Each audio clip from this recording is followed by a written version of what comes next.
Have you ever imagined a world without the word sorry? A place where no one ever apologizes, no matter what they've done. It sounds like something out of a strange dream, right? But let's take a trip together in our minds to a land where I'm sorry simply doesn't exist. Picture this. A bustling city, much like our own. People are rushing to work, grabbing coffee, living their lives. Someone accidentally bumps into another person, spilling their hot drink all over their clean shirt. In our world, what happens next? A flurry of apologies, right? Oh my gosh, I'm so sorry. Let me help you clean that up. But not here. In this land, the spiller might just look at the stain, perhaps offer a napkin and say, "That's unfortunate. You'll need to change your shirt." The person who was spilled on might reply, "Yes, I will. Be more careful next time." And that's it. They both move on. It's jarring, isn't it? Without apologies, interactions feel cold, transactional. There's no acknowledgement of the other person's feelings, no expression of remorse. It's all about practical solutions. The focus isn't on the emotional harm or inconvenience, but purely on the factual outcome and the next logical step. The vase is broken. We need a new one. The appointment was missed. It must be rescheduled. There's no space for the human element of regret. So, how would a society like this even function? At first glance, you might think it would be chaos. A world full of rude, inconsiderate people. But let's dig a little deeper. In this land, without apologies, the concept of personal responsibility is incredibly strong, but it's expressed differently. Instead of saying sorry, people are expected to take immediate action to fix what they've broken. The apology is replaced by the repair. If a child breaks a neighbor's window while playing, there are no tearful "I'm sorries." Instead, the child's parents would immediately go to the neighbor, assess the damage, and arrange for a glazier to come and fix it, covering the full cost.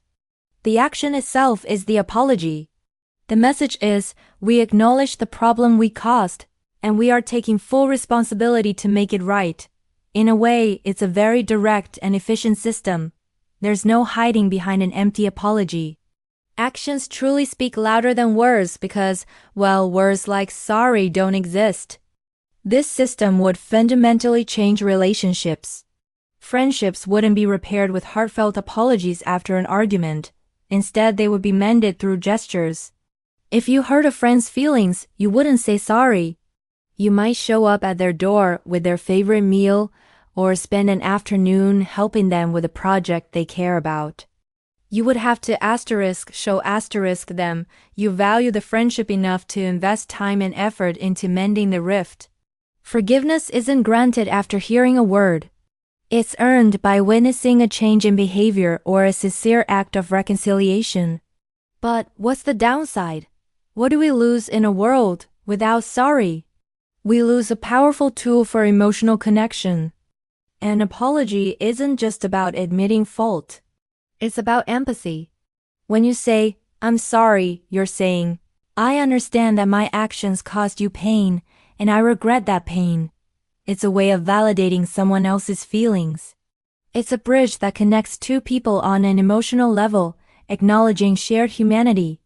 Without that bridge, people in this land might feel incredibly isolated. You might get your window fixed, but you never get the reassurance that the person who broke it actually cares about the fear or frustration it caused you. The emotional wound remains unaddressed.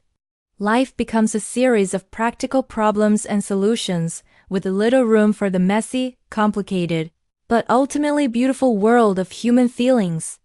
Think about the times you've received a sincere apology. Didn't it feel like a weight was lifted? Didn't it make you feel seen and understood? That feeling is what's missing in the land without sorry. People might be highly accountable, but they might also be emotionally stunted, unable to express or receive empathy in the same way we do. They fix the broken vase, but they can't fix the broken trust or the hurt feelings with just a word. This thought experiment teaches us something profound about that simple two-word phrase we use every day. "I'm sorry" isn't a sign of weakness. It's not just an easy way out. At its best, It is a demonstration of strength, humility, and empathy. It's a recognition that we are all imperfect, that we all make mistakes, and that our connections with others are valuable enough to protect and repair. In this world, without apologies, people are defined by their actions. But in our world, we have the gift of both words and actions. We can demonstrate our remorse through what we do, but we can also voice it, offering comfort and understanding directly. It allows us to heal not just the practical damage, but the emotional damage too. So the next time you find yourself needing to apologize, remember the land where nobody ever said sorry. Remember the cold transactional world it creates. And when you say those words, I'm sorry, say them with meaning. Let them be a bridge, not just a formality. Let them be a reflection of your empathy and a testament to the value you place on the people in your life. And perhaps, more importantly, the next time someone offers you a sincere apology, accept it with grace. Recognize the vulnerability and courage it takes to admit fault. It's one of the most fundamental ways we have of telling each other, you matter. We are connected. It's a small, simple phrase that holds our entire social fabric together. Thank you so much for joining me on this little journey of the mind.